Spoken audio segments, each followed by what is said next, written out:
the panel, we have, correct me if I pronounce this, if I spell it wrong, but Krzysztof Urbański from 7bulls.com, Poland.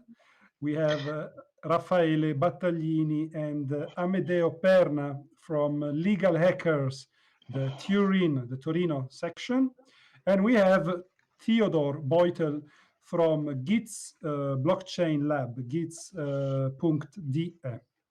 So I would like to start. It will be this panel will be moderated between me and Fanny, who will help me with topic management. There's a lot to talk about.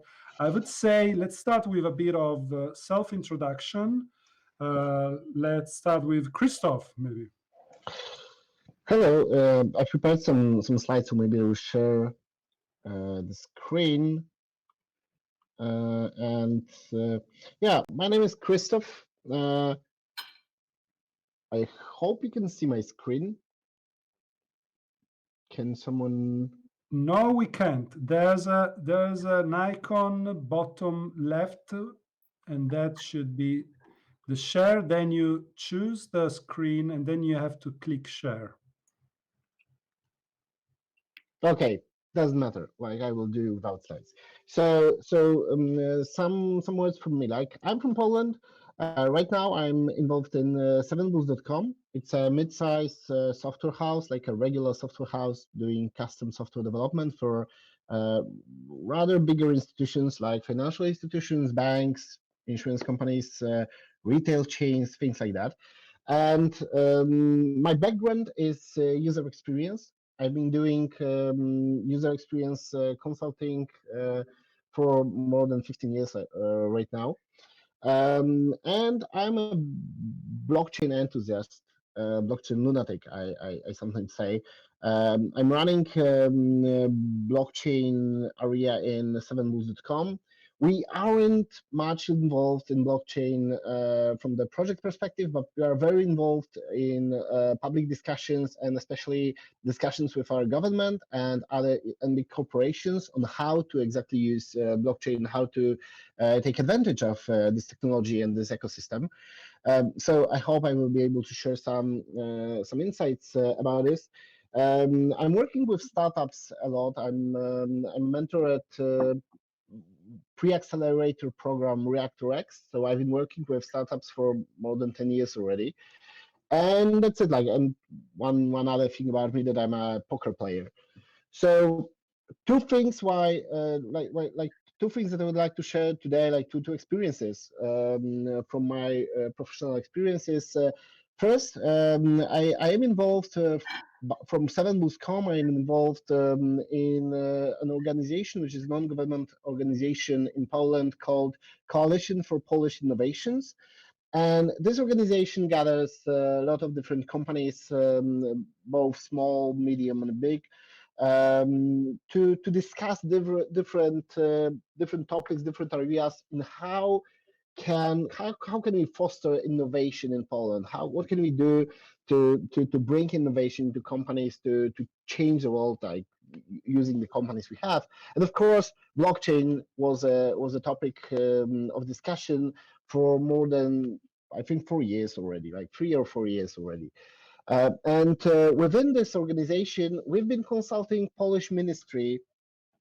The name is changing, but back then it was Polish Ministry of Technology and Development, which was preparing a new legislation that introduced a new kind of joint stock company in Poland. It was supposed to launch this March, but it has been postponed to another year. Not because of COVID actually, but for different other different reasons. They simply weren't ready to launch it yet. And this new type of company has a very interesting legislation in this, because it is said in this legislation that the shareholder registry, like this company has to be, the shareholder registry has to be digital. It cannot be there cannot be paper shares, and the shareholder registry can be held on a digital distributed ledger, which in the description, the term blockchain is used directly.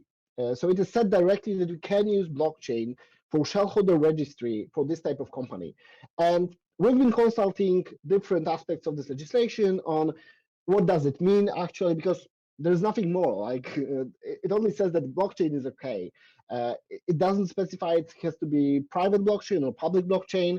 So we were discussing different aspects of this legislation, like what exactly does it mean and what impact can it have on the economy, on the industry.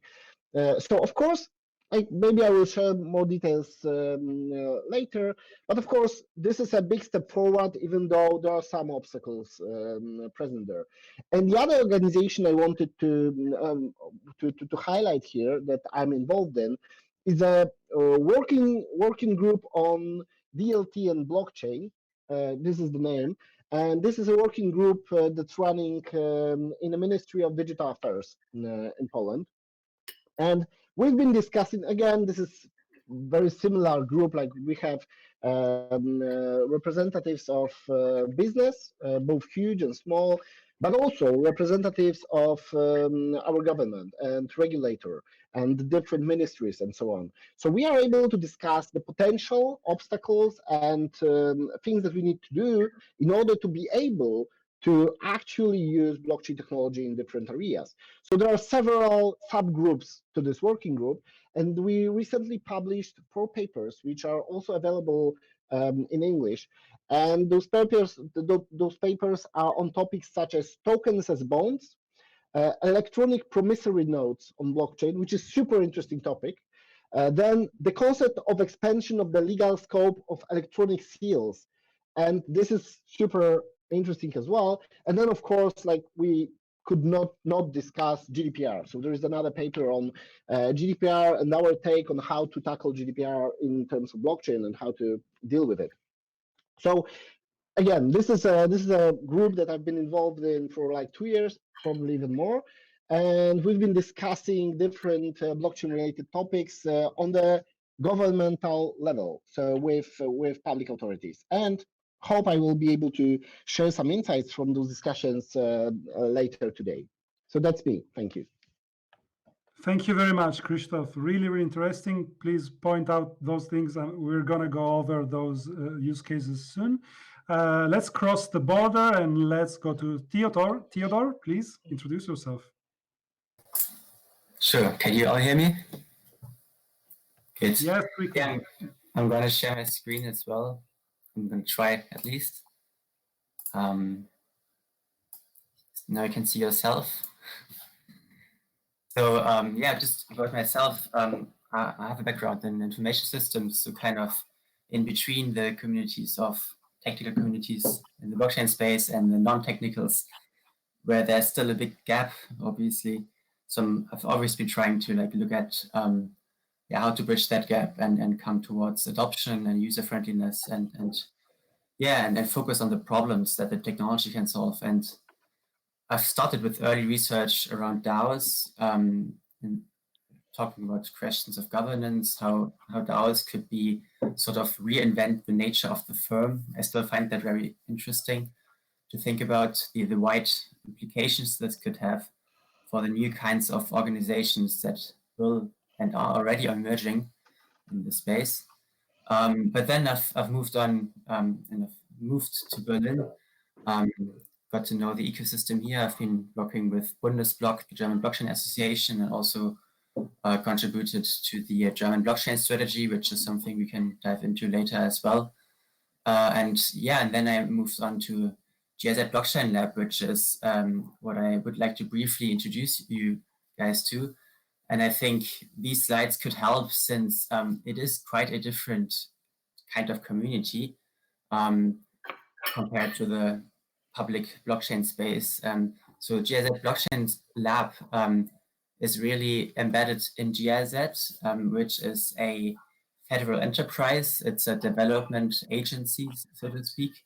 On behalf of the German government, we implement projects in developing countries, mostly, just around the sustainable development goals. So the objectives are really broad as long they are in line with the Sustainable Development Goals.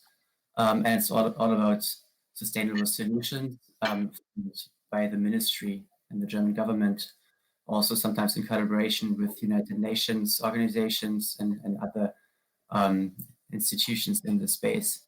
So this is the context here. It's public institutions, obviously. It's high-level agendas that we have to deal with.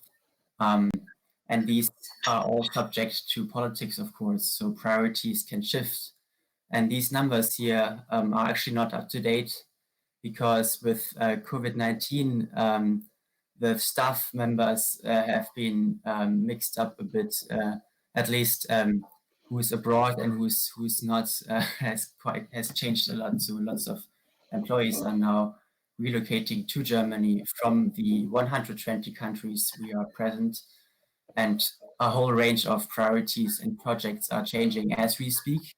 So this is a frightening but also exciting time for development work when there is a reprioritization in such a short time. And long story short, what we've realized is that digitization plays a major role in finding solutions to COVID-19. And blockchain is obviously not always the answer, but it is sometimes.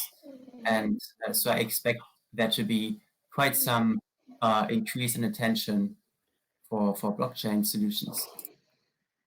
These are the Sustainable Development Goals we've been talking about and hearing about earlier as well. As it was mentioned before, they are quite broad, so lots of solutions can be embedded in at least one of them. I'd like to point out just three really briefly. Sustainable cities and communities is a really interesting one, as it mentions explicitly participatory human settlement planning, which is, I think, if we talk about decentralized governance and DAOs. Moreover, climate action, of course, very important. Now it's a bit receives less attention with COVID-19, but obviously still urgent. And talking about human and institutional capacity, again, I think some incentive mechanisms we see emerging in the blockchain space. For example, the what's it called, CO2 token project that just won the incubator program of just the other day. This is very interesting. And thirdly, in strong institutions. Reducing corruption is, I think, something blockchain may help with, although this is to be validated. Transparent institutions, definitely. And then also talking about decision-making at all levels. So being inclusive, giving a voice to the people, and having also a more fair representation of opinions, talking about credited voting. So yeah, long story short, I think there's a lot of overlap here with the Sustainable Development Goals. And if you can point out that there is an overlap, this is a really good start to get the attention of people in those institutions and the people who manage their funds and don't really care about blockchain itself as a technology, but ultimately look for solutions to their mission. And then also another framework I'd like to briefly mention are the digital principles, which is something GIZ has committed to. And these are also very much in line with many values in the blockchain space. So just for instance, using open standards, being open source, fostering open innovation on the right-hand side, or designing with the user on the top left side, which is something the blockchain space does do and should do more. And then designing for scale, top right, is something blockchain is very much suitable for as a sort of neutral platform, contrary to proprietary solutions. And then what do we actually do? We can talk about this more later. GIZ Blockchain Lab is a small team within GIZ of 20,000 people. We are just 5 people, but ultimately we are screening solutions and then really having this framework to evaluate which solutions make sense for us as an organization, for the ministry, the German government, and for the sustainable development agenda. And our filter ended up to be quite rigorous. Only a few cases turned out to be promising, and they resulted in 4 pilot projects. Just going to mention them briefly here because we'll come back to that later, but they include land registries, which is an interesting use case, but complex. They include education credentials, so basically having learners go online, take a course, and then taking their credentials, ideally self-sovereign, identity connected, taking the credentials with them whenever, wherever they go. Thirdly, decentralized energy grids. It's a very interesting one.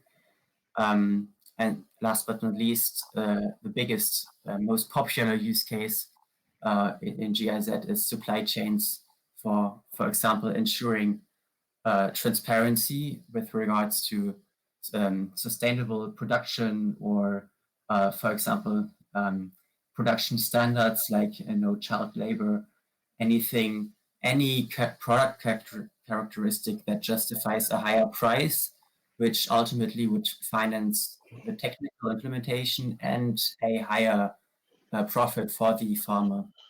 So supply chains are maybe not as exciting as DeFi, but definitely a popular and huge high volume use case. So yeah, I think this is my last slide. Lots of topics to talk about. Bottom line is here really what we've learned, that pilot projects are not trivial. The technology we find is getting increasingly mature, but often it's not as mature as technologies that GIZ is usually working with. So this is a major barrier to adoption, at least for us. But then also there's so much potential, like modeling the crypto economic incentives right, modeling right for scale, choosing the right infrastructure, lots of open questions, and also how to design it user-friendly, which is maybe one of the biggest challenges when we talk about self-sovereign identity on the one hand, but on the other hand, we have users that may only use a feature phone, not even a smartphone, and have never seen a computer before or used it on a daily basis at least. So yeah, this is exciting to discuss here. Stop my screen sharing now. And I look forward to discussing this more. Okay, thank you, Theo. I would like then to pass the word to either Raffaele or Amedeo. I have to do a quick errata corrige. Amedeo is not a lawyer, he's an entrepreneur. So, sorry. Raffaele, Amedeo, whoever of you wants to start first. Raffaele, please go ahead. Yes, sure. So first of all, thank you very much for inviting me. Raffaele, your volume mic is very, very low. Okay, sorry. Just let me check the settings.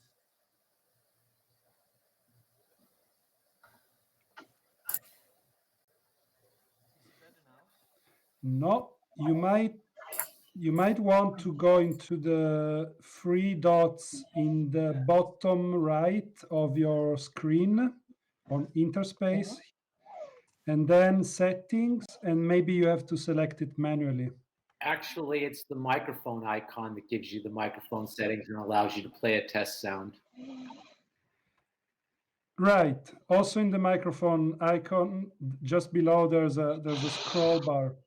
Thank you, Michael. Always on the point. I just love making you look bad. Jesus. Hey, leave that Jew out of this, okay? We don't need to get religious here. Right. Can you hear me now? Not much. No, it's really low. I think in the meantime, I think Josh raised his hand. So go ahead, Yeah, Josh. just a quick one. I was looking for the last slide of the last presenter. I couldn't even screen grab it. It was so quick. The last slide from Theodor. Theodor, if you can just share the last slide from you. Someone wants to screenshot it. Sure. Just give me a second. This one. We're also gonna, if you can share them in Discord, that would be great. I know Lily and Simona shared things from earlier. So if nothing is confidential, I think it's a nice place to find this. Absolutely, will do. Is this the slide you're looking for? Thank you. Yeah, I've got it now, Theodor. Appreciate it. Okay, then I would say, Amedeo, you can kick in and we wait for Raffaele to set up his microphone.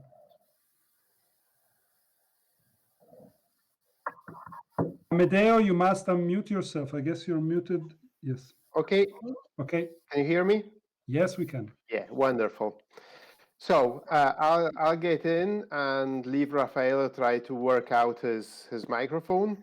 I'm Amedeo Perna. I am an entrepreneur. I have been an entrepreneur for basically all my working life.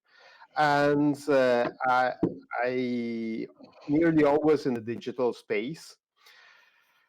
I co-founded the Legal Hackers Turin. It's Legal Hackers is an international movement, and we are, myself and Raffaele are going through the chapter here in Turin.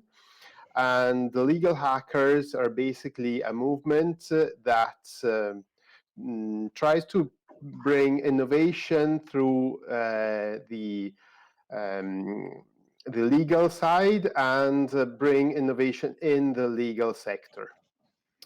We try obviously to bring all the whole community to try and get involved in everything that is innovation, and we're pretty active.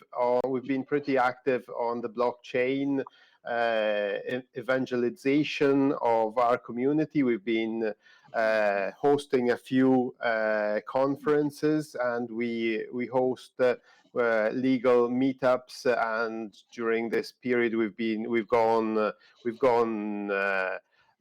digital. We started to have web meetups, and we always basically discuss innovation topics, and we even try to get and bring our community to discuss upon how we can try and get the blockchain get through and bring it to the public, bring it to our community, and bring it to the institutions. So this is what we try to do, and I personally think that this is a wonderful time because we have a great opportunity to, and we have a very strong new tool, that's the blockchain, to try and hack especially starting from local institutions. Raffaele, did you manage to work? Yes. Hopefully, can you hear me now? Yeah. Okay. Yes. Sorry. Excuse me, guys, for being late in having the microphone to work properly. So first of all, I would really like to thank you all our organizers for inviting us here. It is really an honor for Legal Hackers Turin to be here. I actually do not know what exactly Amedeo said because I disconnected to improve the microphone, and so I do not know, Amedeo, if you mentioned what Legal Hackers is all about. Maybe yes, exactly. A quick introduction. Okay, great. So we are actually passionate about all things regarding new technology and the legal aspects of new technologies because law and technology are two words that usually do not really talk to each other, especially because they move to a totally different pace. And the aim of our community is to help create a dialogue between these two worlds, because it is necessary to have a proper legal framework in order to have technology to properly prosper, being implemented, because entrepreneurs usually want to be safe, want to understand the actual risks of adopting a new technology. And this can be done only if proper legal frameworks are adopted by the legislators. So this is one important role that, in my opinion, the government and the public authority have to create proper legal frameworks for new technologies and for what is at stake today, blockchain technology, and also its most relevant applications so far, smart contract, tokens, cryptocurrencies. So my personal view, this is the main goal that a government should have: provide proper legal framework for all technologists and entrepreneurs to adopt and implement blockchain technologies, because we perfectly know that blockchain technology can be applied on any kind of fields, and at public authority level there are so many ways that government, from a central point of view, but local authorities and also regulatory authorities may apply blockchain. I can think of land registry, corporate registry, health. There are really a plethora of services that can be improved by applying blockchain technology. This is my introduction for the moment. Perfect.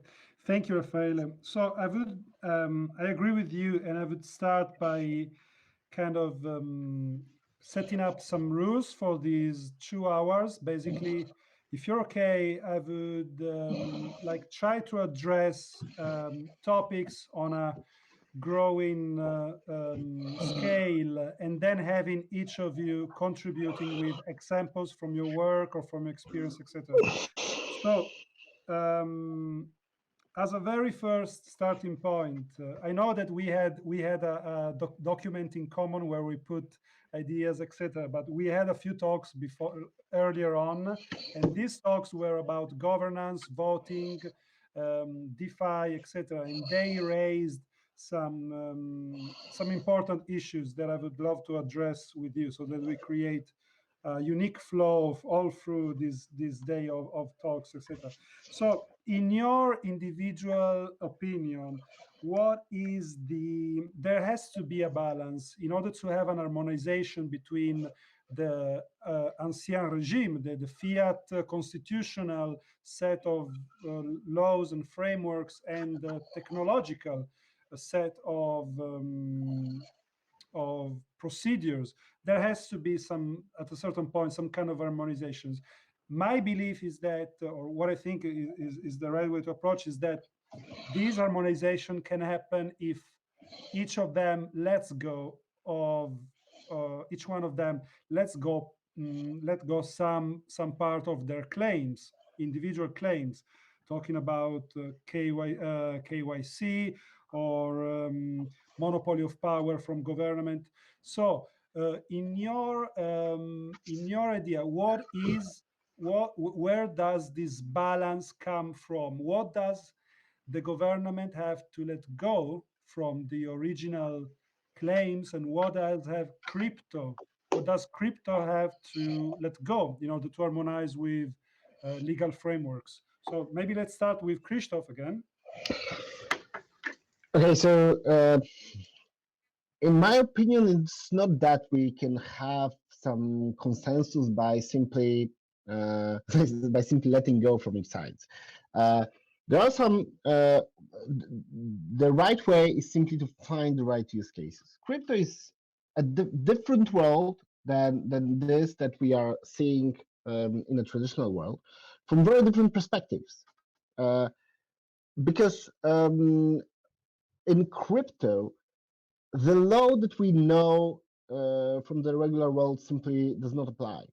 In the normal world, we are used to have a set of institutions, organizations that more or less follow some rules and give us safety. The safety, for example, to make errors. If I, for example, I don't know, if I transfer a big amount of money in my banking system and I will transfer it to the wrong account, I can ask the bank to give it back. I can ask this person to give it back. Like there is a mechanism that allows me to do this. In crypto, this is like the ground rule of crypto is that such transactions are irreversible. But there is even another case. Let's say that I die, and I want my family to be able to use my funds. Normally, they will go to court, and the court will settle how those should be accessed. In terms of crypto, there is no such mechanism. We have to find new mechanisms to handle all those things, all the safety that we are used to. And the first, I think that the first sign are all those smart contract wallets.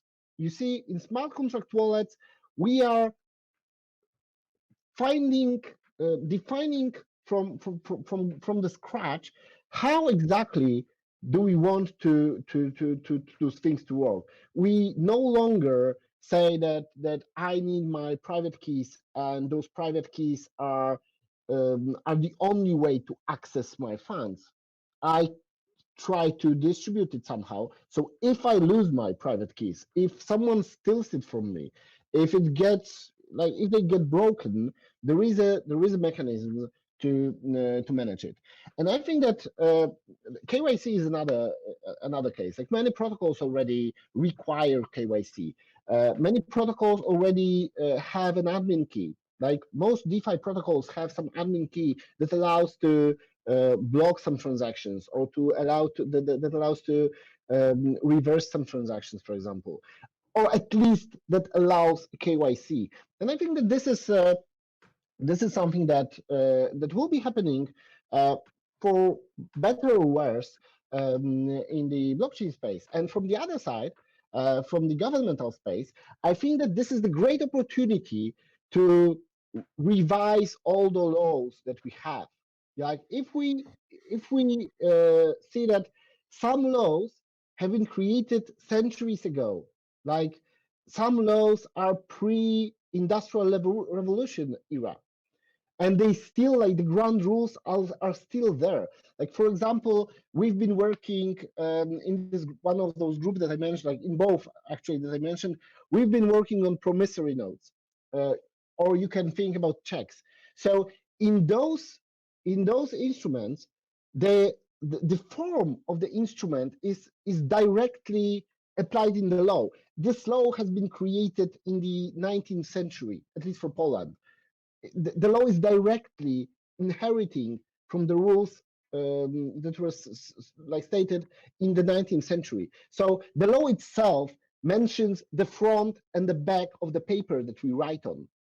So this paper form is directly stated in the law. So we've got and there are many other, like this is a simple case where we see that something is, something is wrong. We shouldn't be in an electronical world. We shouldn't be having such a direct mechanical form stated in this paper.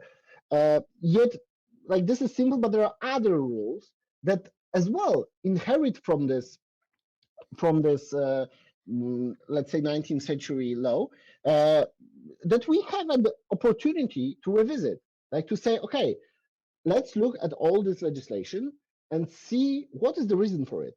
Like, or even not change it, but simply when doing new legislation, let's see what exactly did we want to achieve, and can we achieve it differently? Can we set up some new kinds of balances and new kinds of watchdogs on those things that are meant for the new for the new world, for the new reality that we live in. So the last example that I want to give is also something that we're tackling, is the declaration of will, which is in many legislations. It is said that there has to be declaration of will for the legal contract to be binding.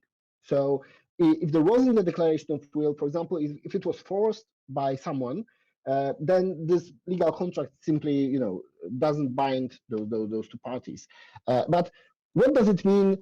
And for example, a company, I don't know about other legislations, but I think that it's quite common in this in some areas in Europe, that company, for example, any legal body does not have its own will. Like in Poland, a company only states its will by its representatives. So there has to be someone who is a representative of this company who has the will to sign a contract, for example. So we need to have a representation. But what does it mean when we, for example, take services online, or when we sign insurance claims online? So who is this other party? In reality, what we see, like the fake reality that we are living in, is that someone claims that there is, that there is someone on the other side actually signing it, but it's not true simply. So there is this gray area which poses a very great risk, like normal economical risk, that what happens if all those contracts are not legally binding, because like someone will say, hey, this was signed automatically, like nobody looked at it. Nobody made a conscious decision that yes, we signed this contract. It was fake. It was cheated. So I think we need to rethink those things. You mean like terms of service that nobody reads? I mean, it's the same thing. Who reads terms of service contracts so that they can access an article on a website? Yeah, that's a good example, but like this is, I'm talking about even more serious things. Like if I use my my broker interface to sell some shares, like officially, like someone, like I had to make a decision. But what if I'm using a computer which makes it automatically? Like what if I prove that it wasn't me sitting in front of this computer, but there was some bot taking actions and you didn't realize? There wasn't a declaration of will. Like nobody did anything. Simply all this thing that happened does not exist. And we already have it, for example, in auction mechanism, in like let's say I will use an example, eBay, but we use local Polish site for that. So what happens if some mechanisms posts an offer on eBay with wrong prices, which tries to sell, for example, I don't know, a house for significantly lower price, and those, and someone bought it because someone saw it and bought it for the lower price. And we do have those cases in which it has been challenged in the court, and in some cases the court accepted that, like, yes, there wasn't an illegal contract, it was a mistake. So we need to face this new reality, and I think that not only blockchain, because I think that we have even more problems in the AI space, but blockchain poses this question of where is the representation? When did those things happen actually? But this new technology gives us an opportunity to revisit many legislations and to see if they really apply for the current reality. Yeah, thank you. Theodor, what's your experience in these? Where does this balance, in your opinion, find its harmonization? Right. So I think lots of good points have already mentioned. I'd like to add that I think where crypto should let go a bit is, first of all, expecting the vision to be reality in the first pilot already. So why I also like the blockchain community, the public blockchain communities of Ethereum very much, is that they are vision-driven, they are value-driven. But the problem here that I've observed is that some projects that you see emerging from hackathons, that you see funded by ICO money, that you see funded from personal funds. They're just very abstract and extremely visionary, which is great. But there should not only be those. And if you really want to make them happen, I think you're well advised to have a sort of go-to-market strategy that is realistic. So specifically, I think for the public sector, it really would make sense to think about changing the system from within, understanding what's the status quo, finding the right people in the public, among working in public institutions that are interested in these solutions, because there are many of them, and then working with them, understanding the context they're in, understanding the limitations, but also the opportunities that are there, and then adapting the solutions. Because I think having a absolutely open public blockchain-based, marketplace without KYC and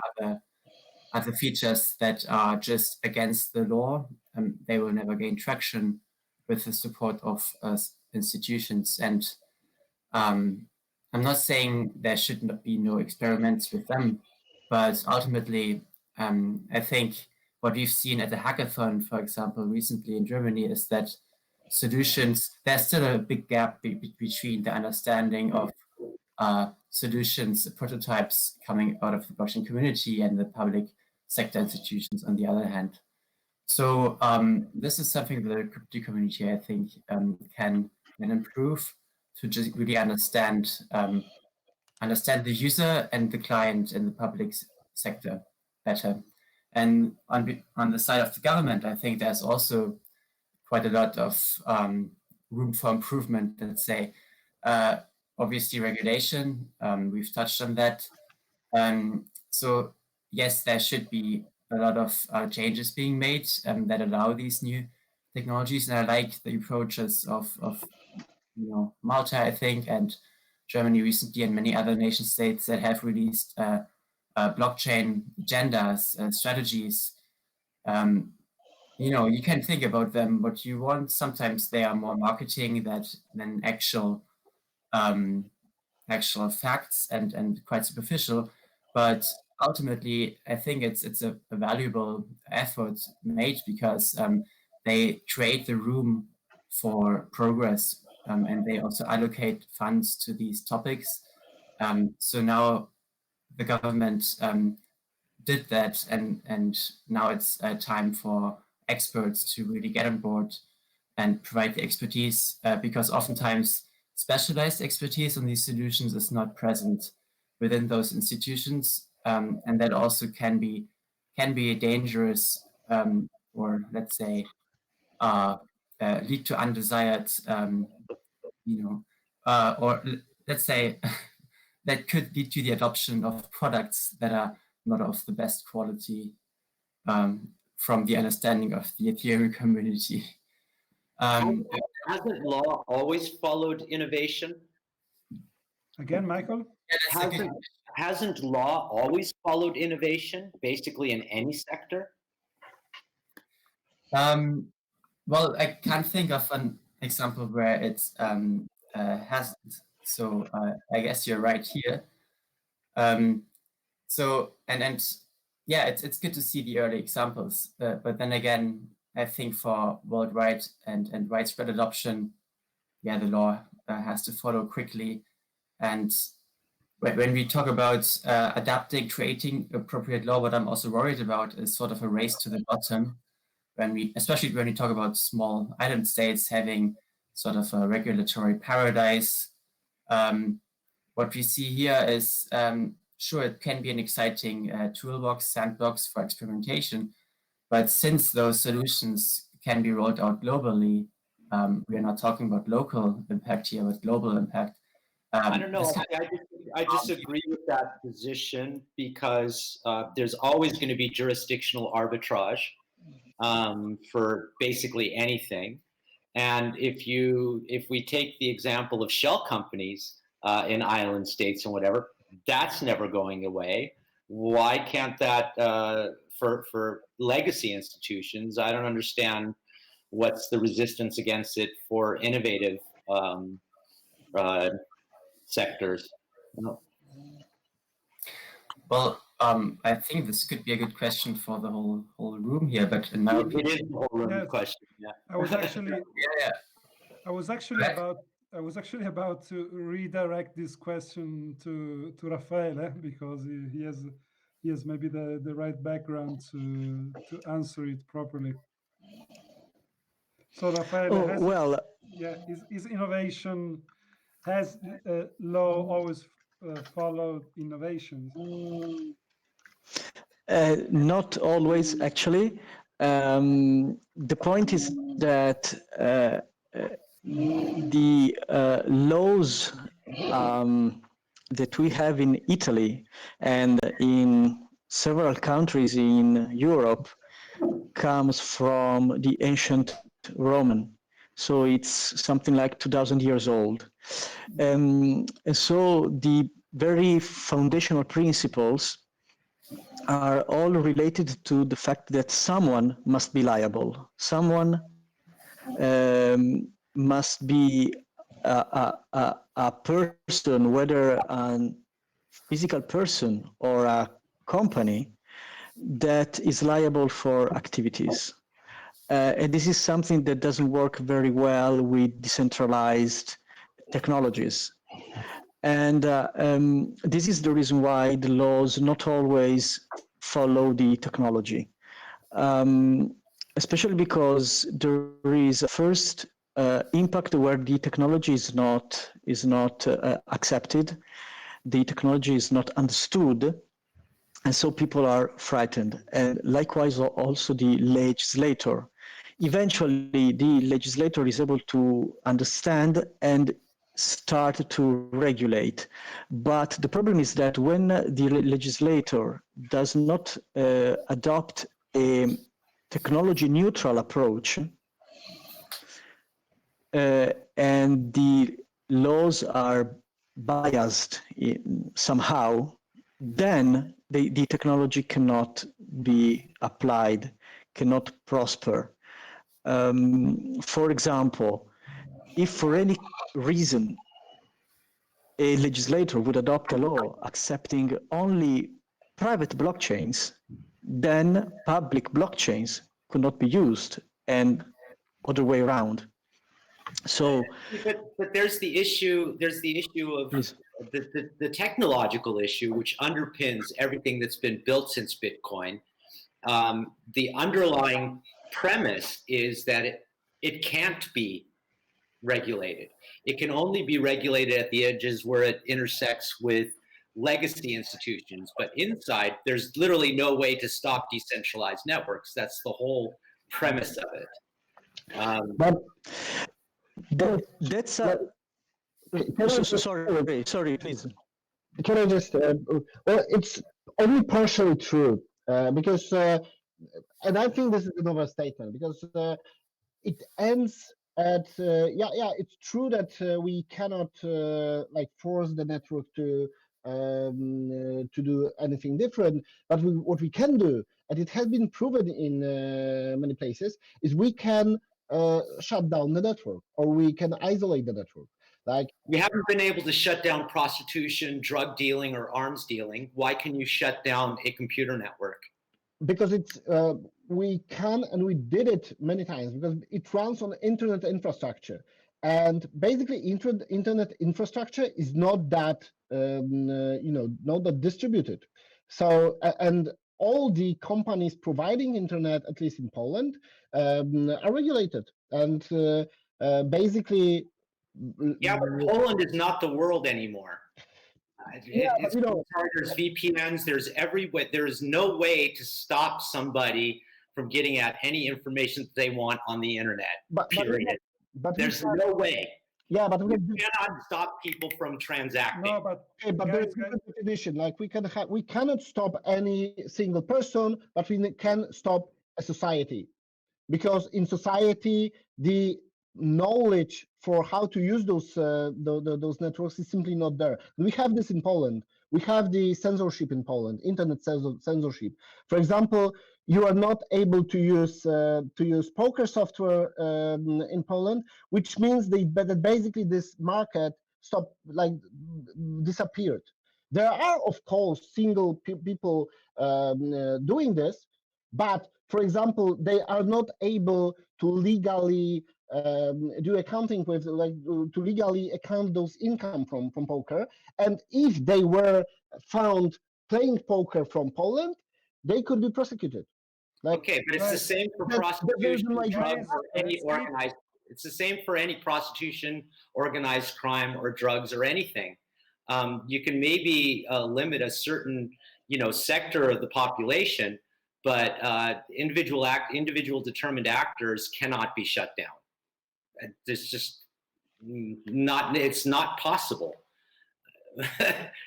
I don't see it actually working in the real world. There's just too many examples of everything. You can stop. It's a whack-a-mole game. You stop this one and that one pops up. There are too many, like we talk about, jurisdictional arbitrage and other providers that are willing to provide the services to individuals. And you can stop people in physical space, but you cannot stop them in digital space. If you want to stop me on the internet from transacting with Bitcoin, I set up a satellite transmission, or I set up point-to-point radio transmission ways. All those technologies exist, and it's a cat and mouse game. So, but the point that I want to get at is that I think that the regulatory approach, the smart regulatory approach, is what was discussed earlier, is the technology neutral aspect of it. Yeah. Guys, let me please, let's try to keep on with, it's not live, we're not in a room, we have to kind of keep it tidy. So I would love to Raffaele to make his point and then maybe analyze the local adoption balance with Amedeo, and then we move on to the next subject, and then maybe we can explore more of these contradictory aspects. Please, Raffaele.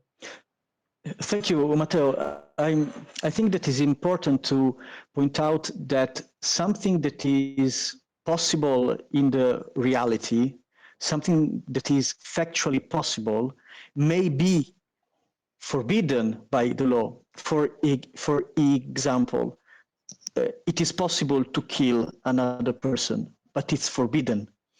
Then the law enforcement comes in.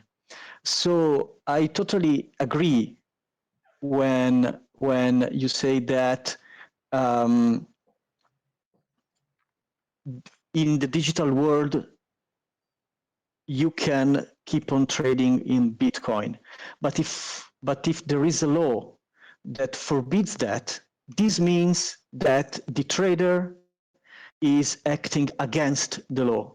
Maybe it is difficult to catch him, like it is difficult to stop the drugs dealer, etc., etc., but there will be someone, the state, trying to stop it. So it's a matter of how... Yeah, it's the monopoly of power, yeah. The state has still exactly the monopoly of power over all citizens and networks, etc. This is something that unless crypto community makes its own police and army and infrastructures, we rely on constitutions and law enforcement. Please, sorry, I didn't want to interrupt you. No, that's absolutely correct. If you want to stop, or at least trying to stop, internet network, you go to the intermediaries, you go to the internet service providers, you tell the internet service providers through a law that they cannot allow a user to adopt a digital ledger technology, a decentralized ledger technology. I mean, the central power has different ways to at least try to stop the adoption of a technology that is considered unlawful. This does not mean that the central state will be able to actually stop all the time, but at least they can try to do that. Yeah, that's all. Okay, so I would like to go quickly to Amedeo and explore a little bit the local adoption patterns, like this balance, how it's working in the local field. And then we have 2 questions from the audience, and then we can go back with new topics. Okay, thank you. Well, here locally, we have been trying to talk quite a lot with the local governments and try to get them involved. I think there is, as probably somebody before me mentioned, there is quite an interest around cryptocurrency and blockchain, but really it's more something that gets involved with politics and disappears whenever the politics change their actual goal. So I think that we shouldn't be really addressing the political side of the institutions. We should try and work and talk with the institutions that stay there, what's usually called the bureaucracy, what makes work the institutions. And that is something that we really need to target, because if we manage to target that, we will re-empower people, we will re-give people the will to start to try and change the local government and get involved, because usually people see the local government like something that's far and distant from them, and they don't try to get involved because they know it's difficult and it's closed. But we really need to use this new technology to scream at the local government and try to get them to be more transparent. And that's the technology. We have the technology to do that. We can try and get the local government to involve the citizens and ask their opinion and moderate this, and not in a lost way, but really get them to concentrate and get them involved in this. And I think it's a so important thing right now to try and get the local involved in this technology, really get them to understand the technology, and start from pilot projects, but get them. Bureaucracy is something that everybody has to face, and it's boring, it's time consuming, it's extremely it's costful, because the time that's consumed, it's just lost. So we really need to try and hack the bureaucracy and get it the most frictionless. And I really do believe that blockchain is the great opportunity right now for this. Yeah, I totally agree that it's all about drawing the bridges with the political scenario and strengthening bridges with the bureaucratic apparatus, which is the one that stays over political elections, most of the time. I mean, okay, Yes. so sorry, Amedeo, we keep on because we have also a few questions, and I would love to keep the audience engaged. So we have Josh. Josh, are you there? You wanted to ask something. Josh is not there anymore. Oh, pity. Yeah, it looks like he disappeared. Yeah. Okay. So there was another question from one anonymous fellow spacer.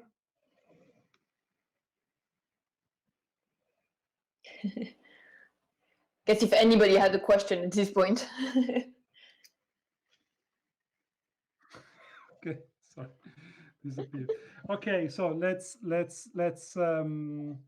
wrap it up to a new point that was somehow in our agenda. So moving further, we had two very interesting talks early this morning.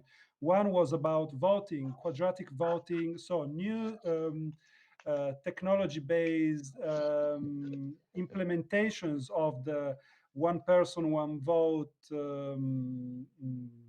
voting system. that has a lot of constraints. First of all, just given the fact that it's not open to anyone, meaning on a literacy level, so it needs some basic technological and mathematical knowledge. So there are two aspects that I would love to cover with you, which is basically sovereign ID. So how can blockchain and Ethereum and related projects and governments agree on ID, where currently ID is a monopoly of power? I mean, for passports in Italy, you go to the police, right? And I think it's the same in France. You go to the gendarmerie. So certain things are in the hands of the monopoly of power, which on the good side also make sure that when you go to vote, no one is pointing a rifle at your head, and that your vote is secret, something that digital vote cannot actually clear out. I could have someone just threatening me on the other side of the screen. You know what I'm talking about. So ID and also guarantor for DeFi and token sales, the thing that Krzysztof was talking about earlier on. So start again with Krzysztof. So about sovereign identity, we've been tackling this issue already, and we've been like exploring different usages. And in my opinion, like basically, when speaking about public blockchains and when speaking about sovereign identity in the terms of really sovereign identity that we can apply on some public infrastructure that is independent from the government, like this is on the IDs such as I don't know, like passport or you know, your local national ID. This is absolutely not achievable right now. Like nobody is even ready conceptually to imagine something like that. But what is happening is I don't know if you know this EU blockchain partnership in European Union. They are doing some projects, working projects on having a private EU-wide blockchain, like a government blockchain, private blockchain, in which they could they could issue some ID, which would be a sovereign identity attached to your like blockchain address.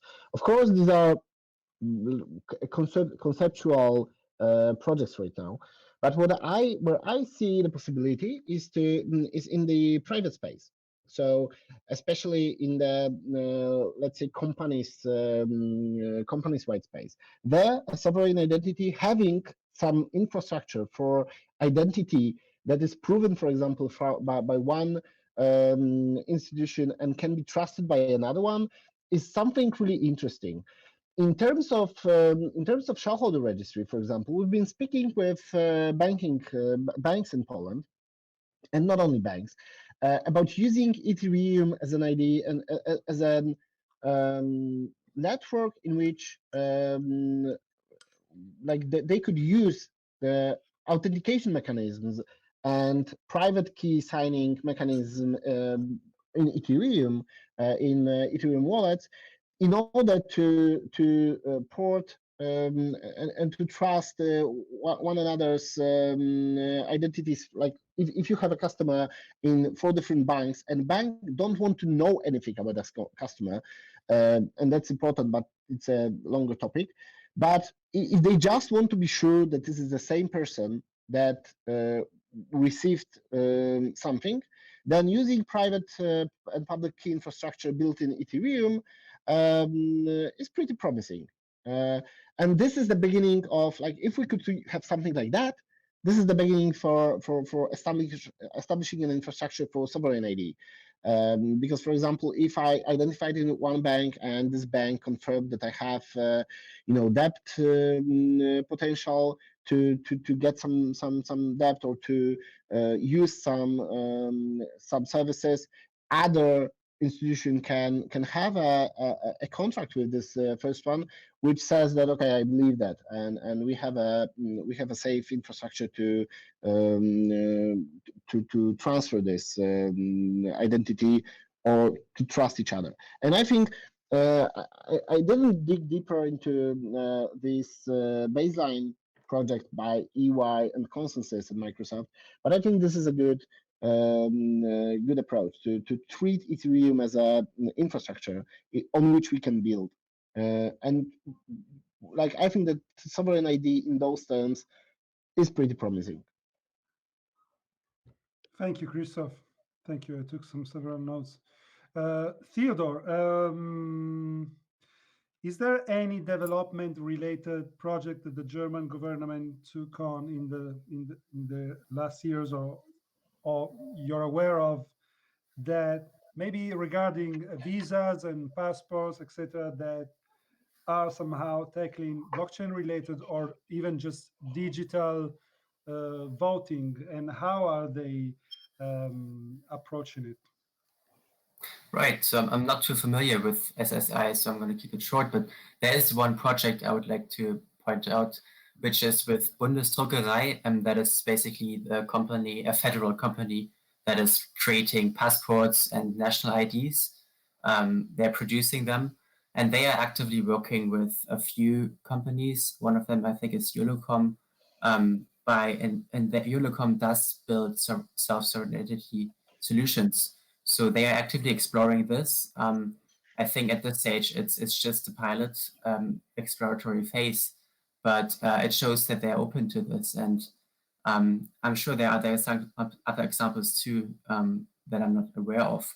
Generally, my only worry here is that each nation state would basically follow their own agenda, keep pushing for the sake of having a solution domestically, and forgetting about interoperability. And I think what should be ultimately the goal is have a open global infrastructure with interoperability of standards. So I think while all this building and prototyping is great, there should also be some attention paid to standards and making sure that solutions plug into each other. Right, but how can standards be harmonized when the DNA of these different constitutions differs? Like the German federal constitution DNA is for sure, to many extent, way more flexible than the Italian one. I personally believe, and I make a little bit of outing here, that Italy was never meant to be a nation institution-wise. It's more of a people, but somehow we are seeing right now with these COVID pandemic measures, crisis, that the regions are being addressed individually, and they are trying to, just hold hands individually and say. So somehow there's a bit of emergence. This Italian multi-federal trait is emerging. So how do you think that the constitutional DNA of a given country has to do with this integration?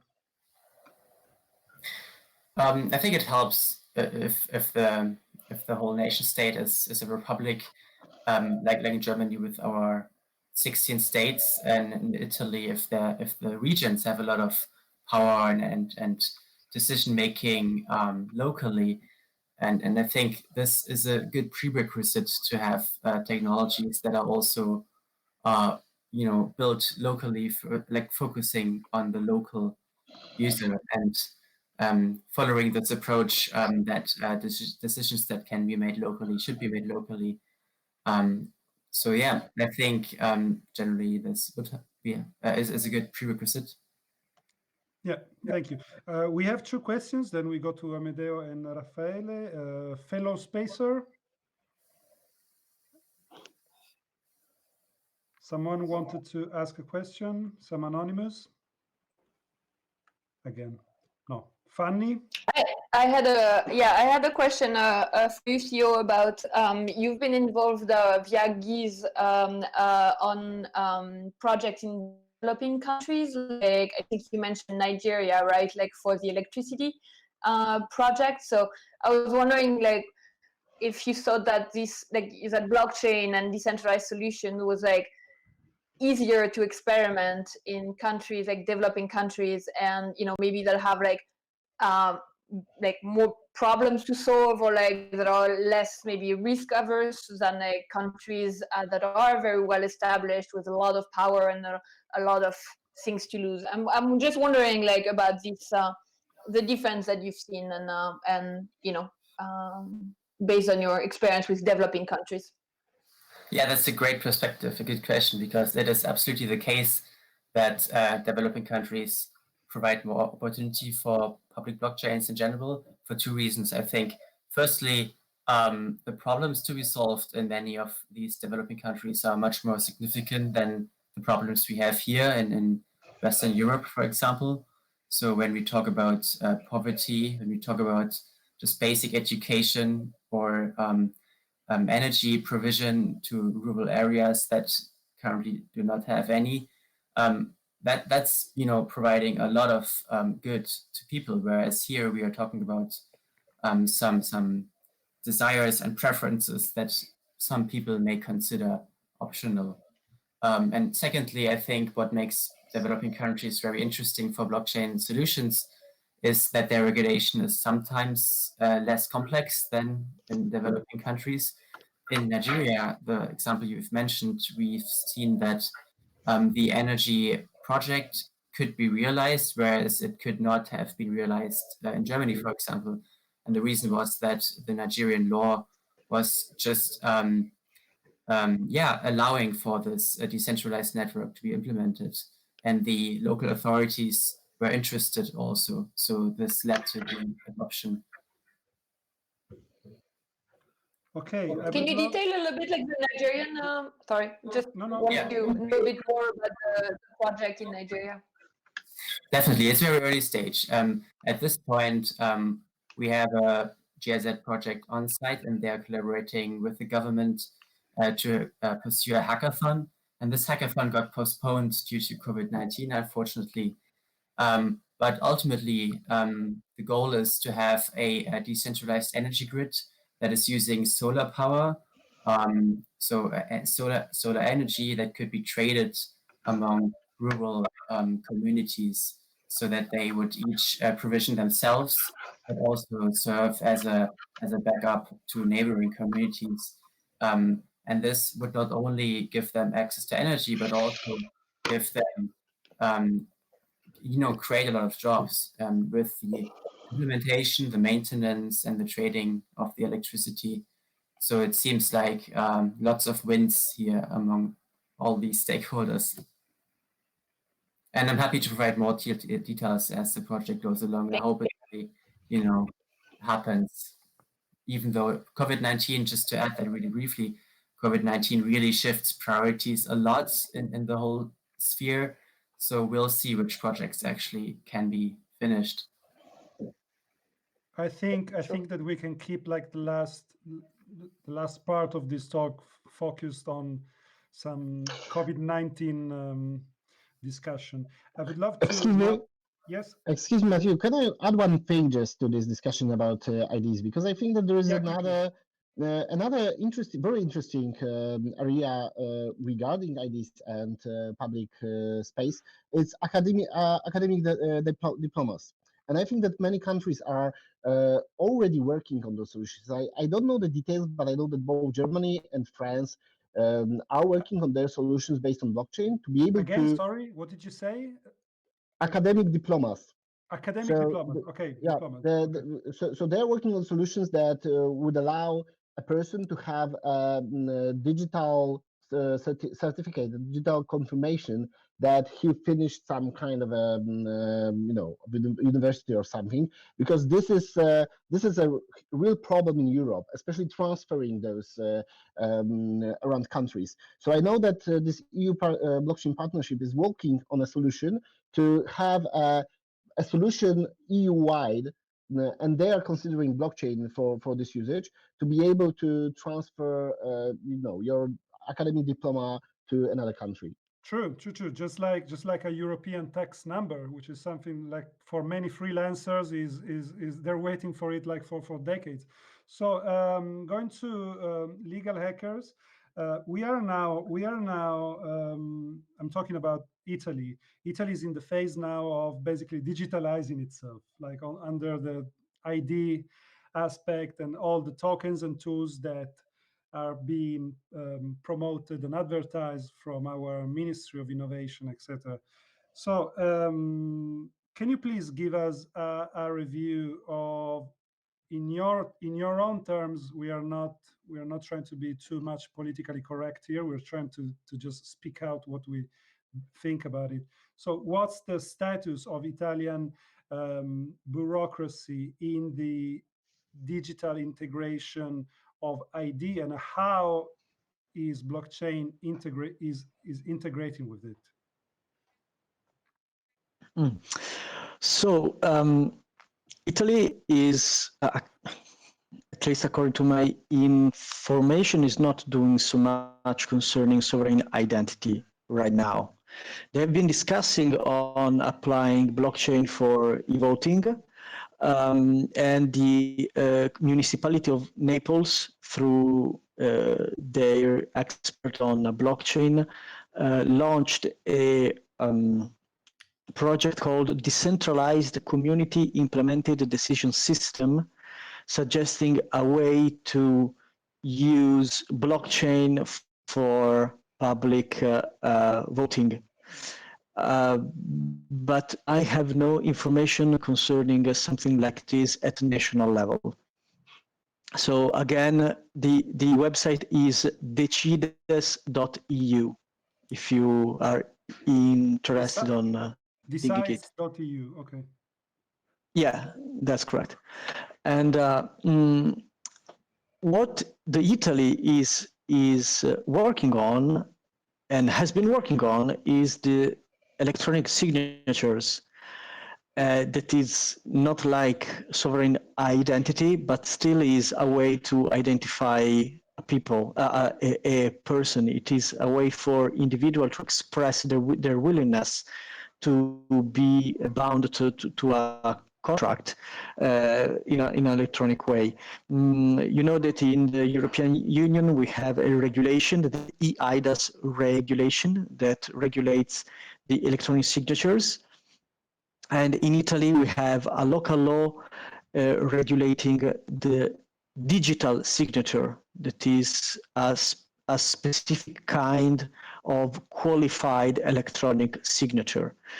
And we also have another kind of signature that is the SPID, S-P-I-D. So I personally believe that a way to have sovereign identity would be for a country, or better in our case from the EU Commission, technical standards that any company should meet in order to offer to the general public a software for sovereign identity. That is exactly the same thing that is going on for electronic signature. We have the EU regulation, we have standards at EU level and at local level, and any private company can issue a technical product to offer qualified electronic signature. Right. Sorry if I interrupt you. Sorry, please. So coming to just quickly, briefly, talking about which the ID 2020 non-governmental movement for digitalization of ID on a European level is backed up by Microsoft, Accenture. So we see that the digitalization of ID, that it's been put in place on our system, etc. In the end, like in Italy, it goes to Telesio, I think, this company, etc. So there is a constitutional clash in Italy, or yes. If it's digitalized, someone has to manage it, and this someone is not governmental. It's like privately funded most of the times. Of course, yeah, you know, it's Again, I think that it's similar to the electronic signature. I mean, the electronic signature is a way to express our willingness to be bound to a contract, and the electronic signatures are provided by private companies. As such, private companies have to comply with standards, technical standards, and laws, rules approved at EU level or at country level. A digital identity may follow the same pattern. Of course, if the technical standard would allow the adoption of a decentralized ledger technology instead of a private technology, it would be much better. So again, my point is that the technical standards is the way to allow decentralized ledger technologies such as Ethereum to be adopted as technical infrastructure where to build, where to develop sovereign identities. Okay. Amedeo, anything to add on a more local PA spectrum? Well, I think that there is something that we should all think. Well, something that happened, especially in Italy, with the digital signature. There is one big risk. When we talk about any public software, it tends to use digital to transform bureaucracy into a digital version of itself. And that's a huge risk because we don't have to use digital to make a new version of bureaucracy. We need something that helps us to de-bureaucratize the bureaucracy.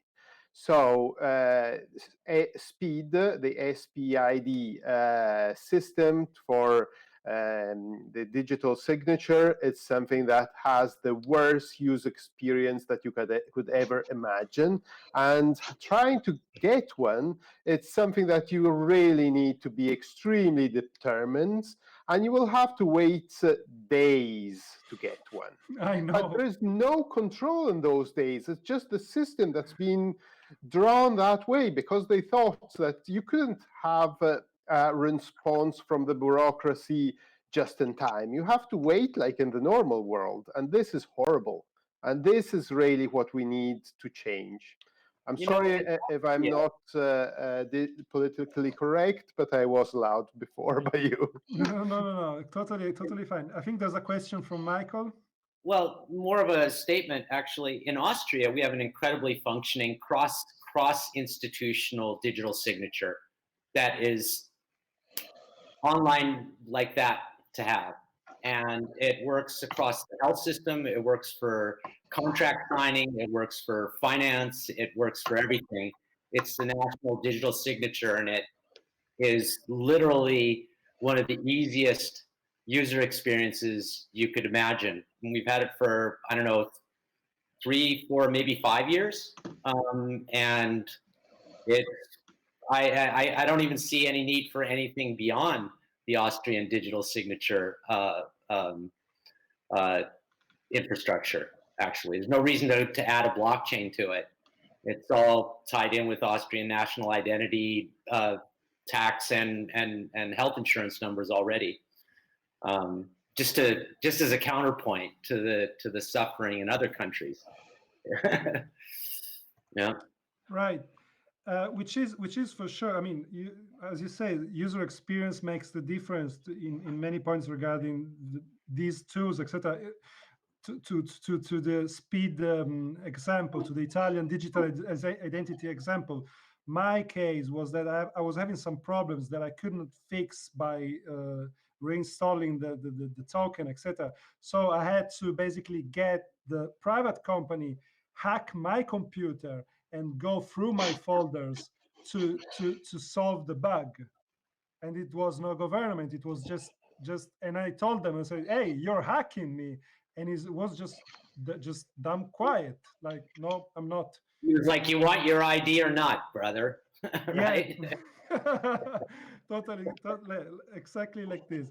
So, okay, I think that it's we are getting close. Actually, 2 hours is not enough to cover so many subjects, and I think that we are getting close to what could be like the closing topic for the last 30 minutes, which is we're getting closer to the point of having working digital identity tools or government provided identity tools and trusting them, even though laws can change, especially when they put up an emergency, and you can agree to this emergency, you can agree to certain levels to this emergency, or you cannot agree because maybe you disregard the emergency as whatever you disregard it to. But so let's go into COVID-19 and pandemics and I don't want to tackle blockchain and Ethereum here because there's so many hackathons already working on but I would love to get your perspective onto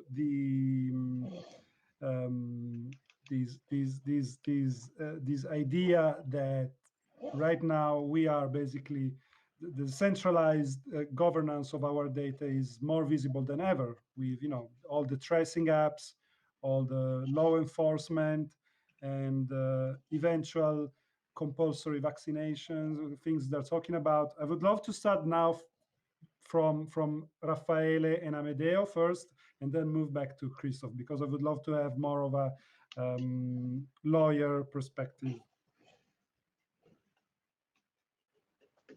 Okay, sure. So you basically are asking, so you are tackling the topic how COVID-19 should be handled right now from let's put it this way. I'm trying to open a 30 minutes debate on how the current situation, as Theodor was already hinting about, is opening the need for decentralized management of data. In which ways and to what extent? Yeah, great topic. The current situation made clear how digitalization is important and how internet and web softwares, web apps, etc., are helping the people, especially in Italy right now, to keep on working, to keep on doing what they were doing before. The point is that we also are understanding that our data, whether they are personal details or corporate data, are in the hands of third-party providers. And if we add to this also the idea to adopt apps to track our movements, to track our health status, in order to contain the spread of the virus, brings up this difficult topic of how our data are managed and who owns our data. This brings back the point, in my personal view, of the sovereign identity and the possibility for each one of us to be in charge through blockchain, through distributed ledger technology, to be in charge of our data through a cryptographic technology, and to allow us to decide who has access to our data, especially if we are talking about health data.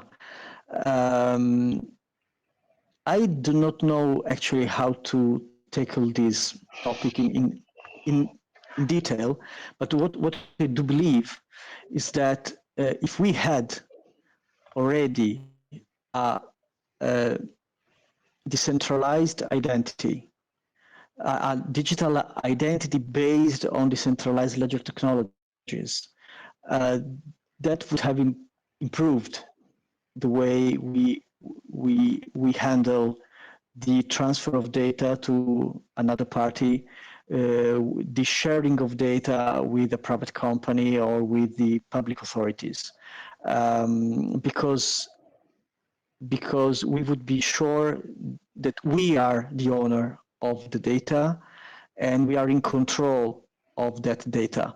I saw some projects on health data, creating some cryptographic boxes where the owner of that cryptographic box would have been able to collect all his health data, and he would have decided to which specific hospital or doctor grant access, and then stop access when it was no longer needed to share those data with a third party. So I hope that I somehow replied to your question, Matteo. Yeah. Plus, given that they are basically stopping people from working, etc., the value of we could start selling our data at least, on daily basis. That would be a little bit of income. Amedeo? I think that the pandemic has shown a very worrying situation of how the whole society was unprepared and undigitalized.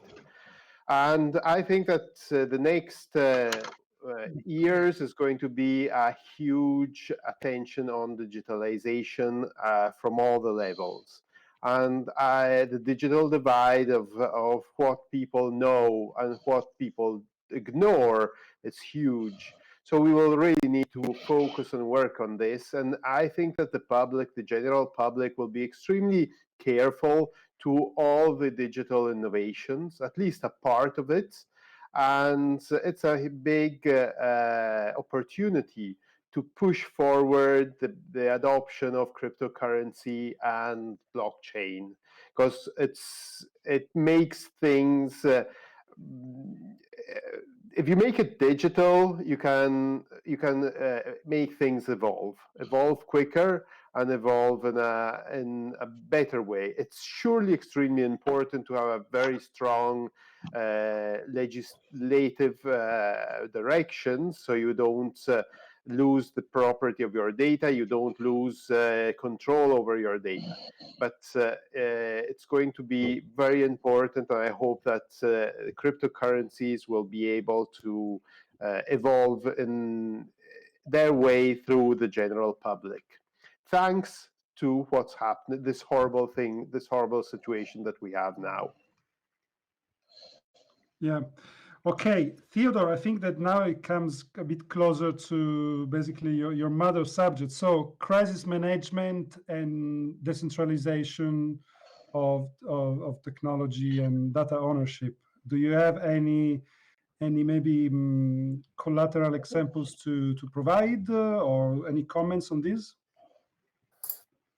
I don't have much to add because I have like sort of two perspectives on blockchain and COVID-19. So in the immediate response, when we talk about measures that have to be taken now, especially in the developing world, I haven't seen any use case where blockchain really makes sense, and any further talk how to make it work and how to use technology to help people that fail to have income today just hinders, just is a waste of time.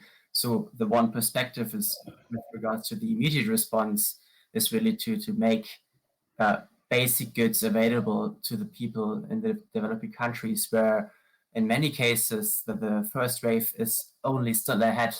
So we haven't really seen, we're just now seeing the cases in African countries starting to rise, and many people expect them to rise further. And as we all know, many countries in the developing world are much less well prepared due to their infrastructure and hospital equipment than Western countries. So here I think blockchain is really not much of help. But then one thing that I would like to point out though are cash transfers. There might be a role for blockchain, although many institutions don't use blockchain, but this is very interesting, direct cash transfers to people in need.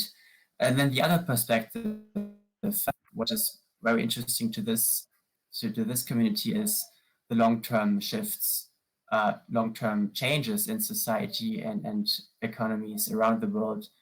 As we just discussed, I think COVID-19 really makes people rethink their lives, refocus on what matters to them and their families really.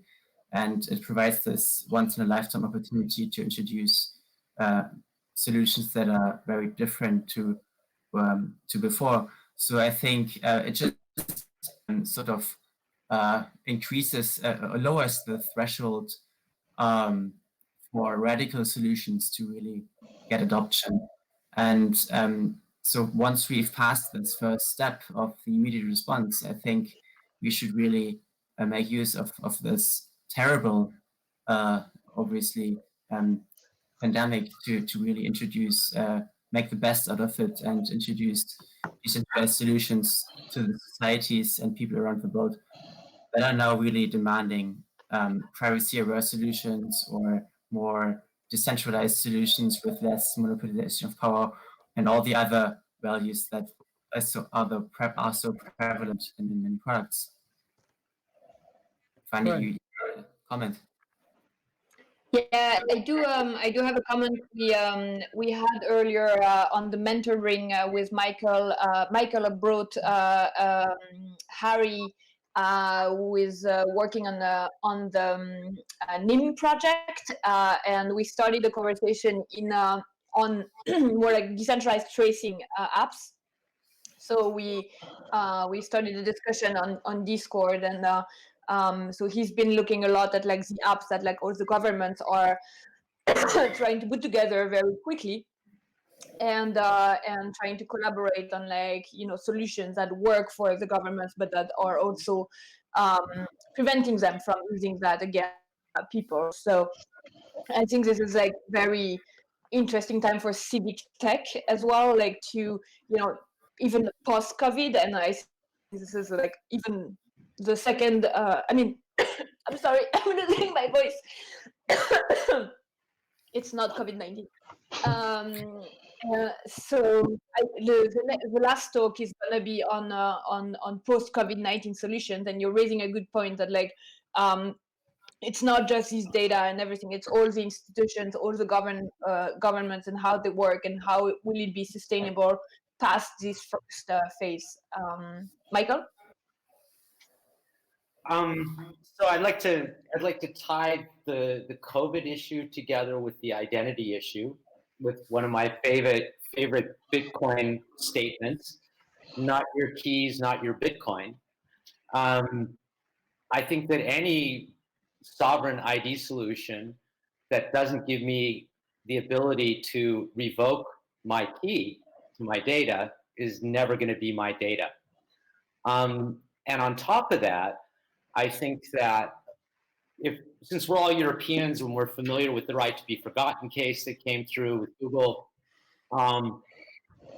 so we're building these systems with indelible data, and I think that the project that we're working on here at Parallele and Polis, that the only way to be GDPR compliant is to not have any data on your users, so that the only relevant way is public secrets, so hashes of data that are publicly open on distributed either public or private ledgers, but that are literally not accessible to anybody is literally the only way for any business to be GDPR compliant.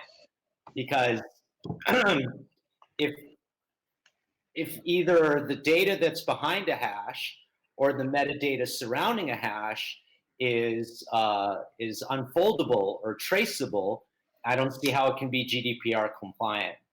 And so things like ZK snarks And mixed nets, like what NIM project is working on, are actually the ways that will enable GDPR compliance for the usage of data. How do you guys feel about that sort of like packaged sort of kind of overall gut feeling from me as a participant? Krzysztof? Yeah. So first of all, let me but first of all, yeah, I agree with you, Michael. Like that about this GDPR. I think that there is a strong potential in the technologies that we are working on to actually enable people to regain control over the data and regain control over how this data is being used. But coming back to your original question about the potential of coming from this pandemia, I do see a lot of changes already. Like, for example, I totally agree with Amedeo that it proved how unprepared we are. And it also proved how like financial institutions are unprepared. At the beginning of isolation in Poland, I've been observing my friends in financial institutions really struggling to manage the situation because, for example, before that, they were restricted from working from home. You know, the employees were restricted from working from homes. They didn't even have laptops that could access their internal networks. So, like in 1 week, they had to put their whole company in the home office, which was absolutely crazy. Like even buying the hardware was pretty challenging and complicated. But the other things that happened afterwards, like they suddenly realized that they suddenly need those digital signatures implemented in the company. So something that they were trying to push forward for the whole previous year, and was impossible for many reasons, compliance, security, stuff like that. They pushed it over in 2 weeks.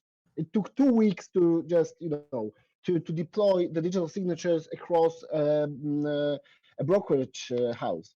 So, like the pace of change is pretty crazy right now.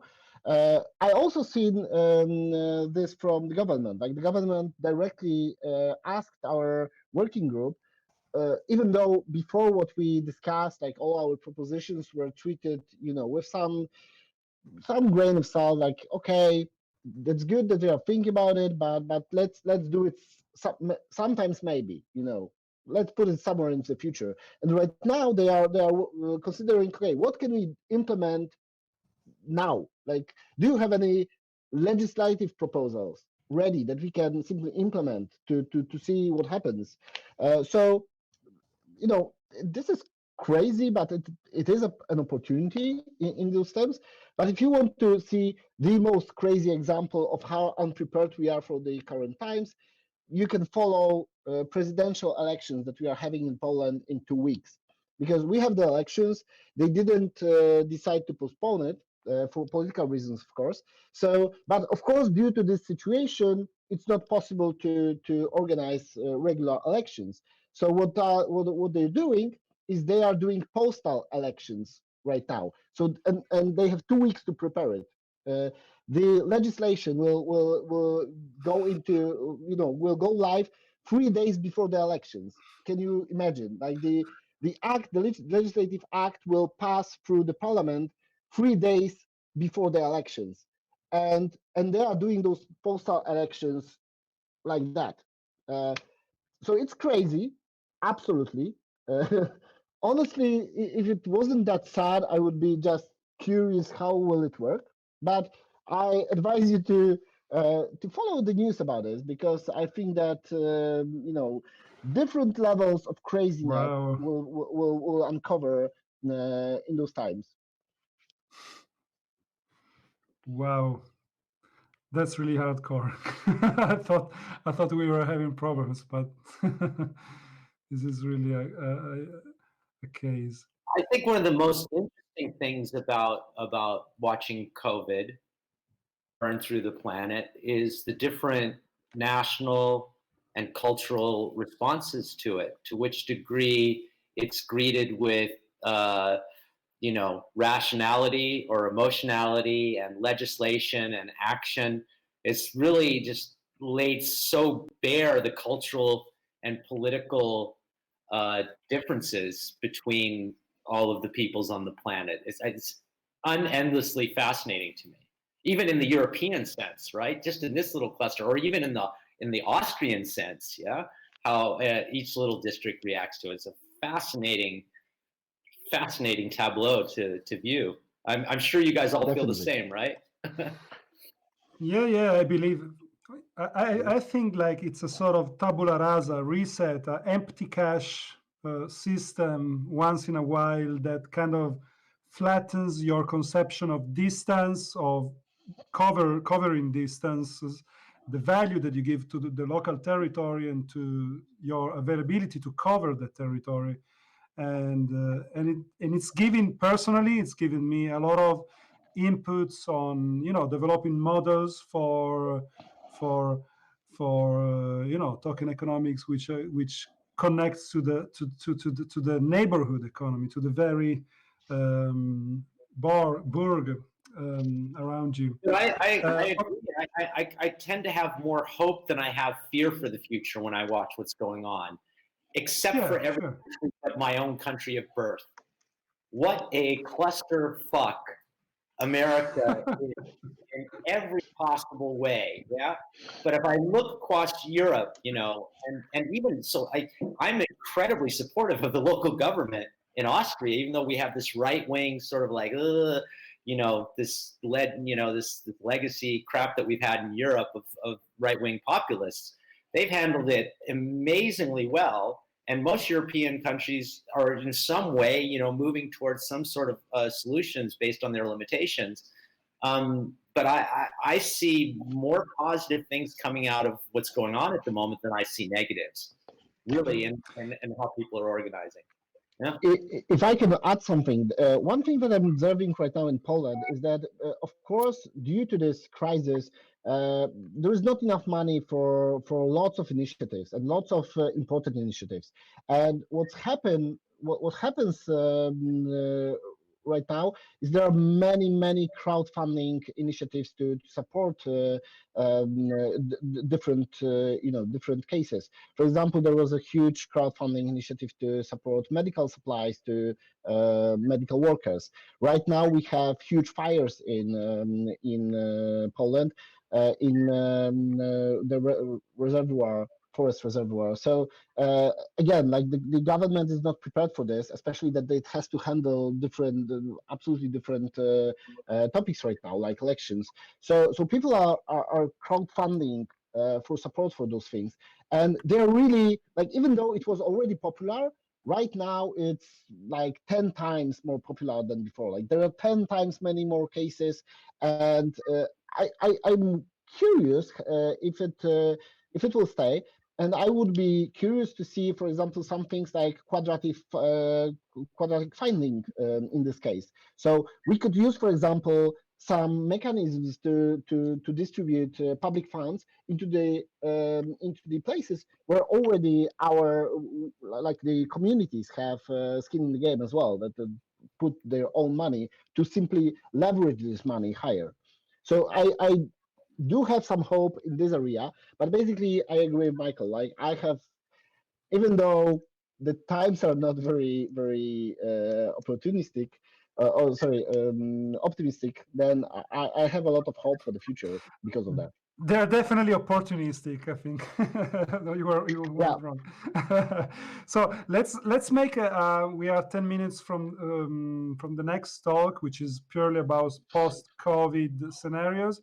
I would love to make a wrap up between us, each one of you, possibly featuring information on how to track your work, maybe something that you want to point in the future, something that is important in your roadmap.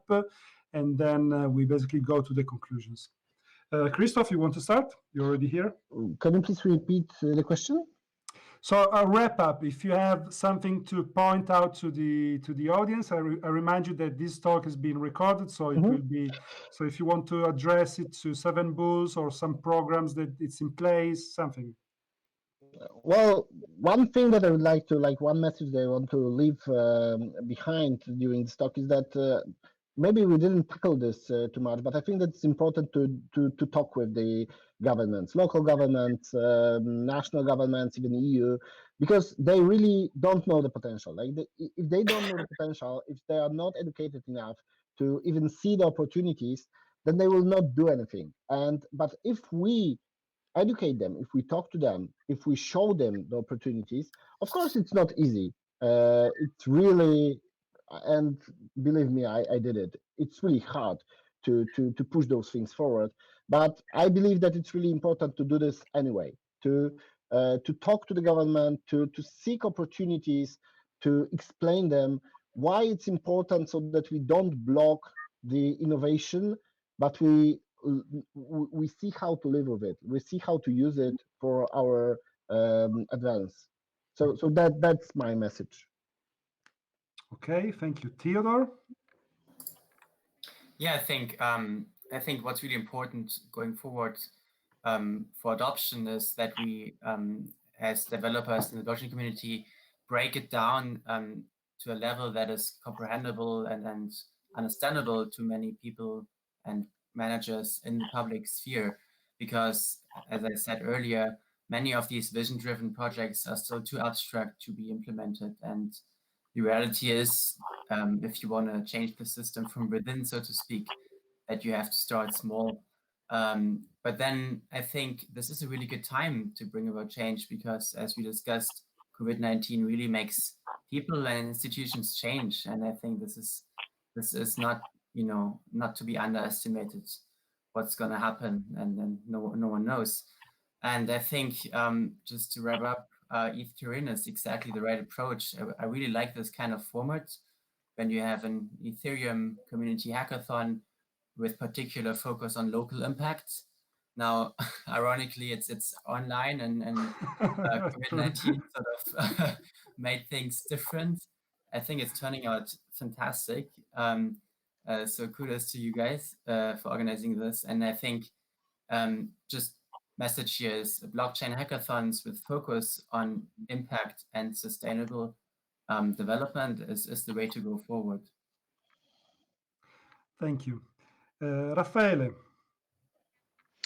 As Legal Hackers Turin, we will keep on creating opportunity to let lawyers, innovators, technologists, and policymakers to discuss on new technologies and law in order to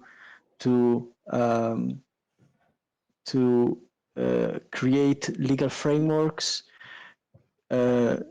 allowing the adoption of new technologies, including blockchain. Blockchain is for our, in our personal opinion, is one of the most important technology that we have right now, and this is our job as Legal Hackers Turin, to create community, to create dialogue, and keep on talking about new technologies, blockchain in particular, and how to use it, how to adopt it at local level and national level. We, of course, will be more focused on the local level because this is how our community works. And initiatives like ETHTurin are absolutely in line and consistent with Legal Hackers Turin approach. So thank you again for inviting us today. Thank you for participating. Amedeo. I just want to add that what we will try and achieve is to get even more involved the community we're targeting, and this experience of the lockdown taught us how to do it digitally, and we really want to leverage this way of seeing and of building a local digital community. That's something I really want to try and address in the next future.